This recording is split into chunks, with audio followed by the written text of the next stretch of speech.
আজকে আমাদের class tense. তাহলে আমরা আগের দিন দেখেছিলাম টেন্স কয় প্রকারের হয়? মূল টেন্স 3 প্রকারের হয়। কি কি হয়?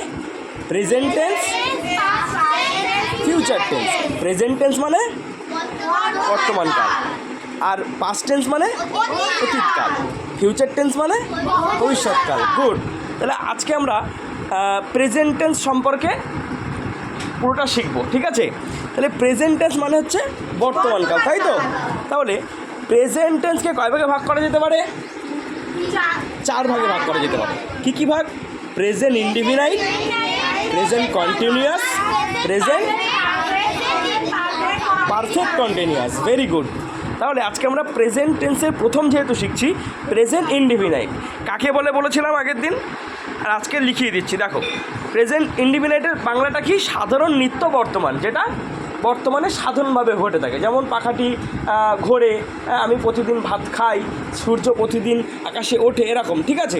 তাহলে কোনো কাজ বর্তমানে হয় বোঝালে বা অভ্যাসগত সত্য বোঝালে বা চিরসত্য বোঝালে প্রেজেন্ট ইনডিফিনাইট টেন্স হয়।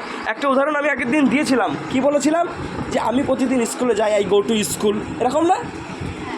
ঠিক আছে। আচ্ছা, তুমি বলো পৌলমি, পাখাটি ঘুরছে, এটা কোন টেন্সের উদাহরণ? গুড, প্রেজেন্ট টেন্সের। পাখাটি ঘুরবে কোন টেন্সের উদাহরণ? ফিউচার টেন্সের। জোরে বলতে হবে, জোরে বলো। মহুয়া বলো, আমি কালকে ভাত খেয়েছিলাম কোন টেন্সের উদাহরণ?